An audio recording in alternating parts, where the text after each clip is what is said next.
Internet চালু হলেও কাঙ্ক্ষিত গতি মিলছে না। আর এমন পরিস্থিতিতে ব্রডব্যান্ড ইন্টারনেটে গতি বৃদ্ধির উদ্যোগ নিল নিয়ন্ত্রক সংস্থা বিটিআরসি। ব্যান্ডউইথের সরবরাহ বাড়াতে দেশে স্থাপিত গুগলের সব ক্যাশ সার্ভার চালুর জন্য আইআইজি অপারেটরদের নির্দেশ দিয়েছে সংস্থাটি। প্রযুক্তিবিদরা বলছেন, এর ফলে ইউটিউব সহ গুগলের সব সার্ভিস নিরবিচ্ছিন্নভাবেই ব্যবহার করা যাবে। যদিও এখনও বন্ধ আছে ফেসবুক ও টিকটকের ক্যাশ সার্ভার। সিলন ফ্যামিলি ব্লেন্ডের কড়া লিকার আর সতেজ স্বাদের পারফেক্ট ব্লেন্ডে স্বপ্নেরা মিলুক টানা। ব্রডব্যান্ড ইন্টারনেট সেবা চালু হলেও ধীর গতির কারণে ভোগান্তিতে পড়েছেন গ্রাহকরা। নেই ব্যান্ডউইথের পর্যাপ্ত সরবরাহ, তাই গতিহীন সেবায় মিলছে না প্রত্যাশিত ফল।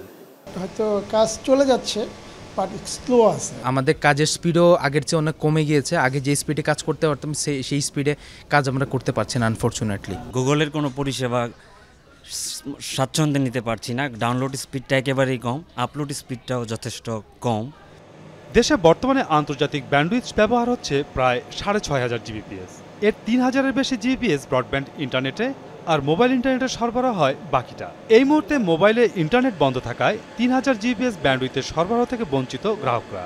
মোবাইল ইন্টারনেটটা যেহেতু বন্ধ আছে, সেজন্য ফিক্সড ব্রডব্যান্ডের উপর একটা প্রচুর পরিমাণে প্রেশার পড়ছে, কারণ আমরা যারা এখন স্মার্টফোন ইউজ করি তারা এখন মোবাইলে ইউজ করতে পারছে না। অন্যদিকে ফেসবুক, গুগল, টিকটক সহ বিভিন্ন বৈশ্বিক প্রতিষ্ঠানের বাংলাদেশে স্থাপিত ক্যাশ সার্ভার থেকে সরবরাহ হয় প্রায় 30,000 জিবিএস ব্যান্ডউইথ। ডাটা সেন্টার ক্ষতিগ্রস্ত হয়, বিপুল পরিমাণ ব্যান্ডউইথের কোনো ব্যবহার নেই। এই 3,500-এর প্রায় 5 গুণ, 4 থেকে 5 গুণ ব্যান্ডউইথ আমাদের ক্যাশ সার্ভিস থেকে, লোকাল ক্যাশ সার্ভিস থেকে আমরা দিই। যেহেতু আমাদের সোশ্যাল মিডিয়া এবং লোকাল ক্যাশ সার্ভার বর্তমানে বন্ধ আছে, তার মানে 3,500 জিবিপিএস দিয়েই আমাদের পুরো কাস্টমারদেরকে স্যাটিসফাই করার চেষ্টা করা হচ্ছে, কিন্তু এটা আসলে অবাস্তব।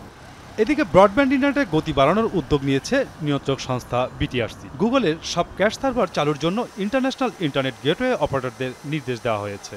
আজকেও আমরা নির্দেশনা পেয়েছি, গুগলের সব সার্ভিসগুলি আমরা অন করতে, ক্যাশ সার্ভারগুলি অন করে ফেলেছি। আশা করা যায় আজকে সন্ধ্যার পর থেকে সার্ভিসের বেটারমেন্ট, সার্ভিসটা আরেকটু এনশিওর করা সম্ভব হবে। গুগলের সব সার্ভিস এবং ইউটিউব সহ অন্যান্য কিছু সেবা সীমিত পরিসরে চালু হলেও এখনও বন্ধ আছে ফেসবুক ও টিকটক। মাসুদুজ্জামান রবিন, যমুনা নিউজ, ঢাকা।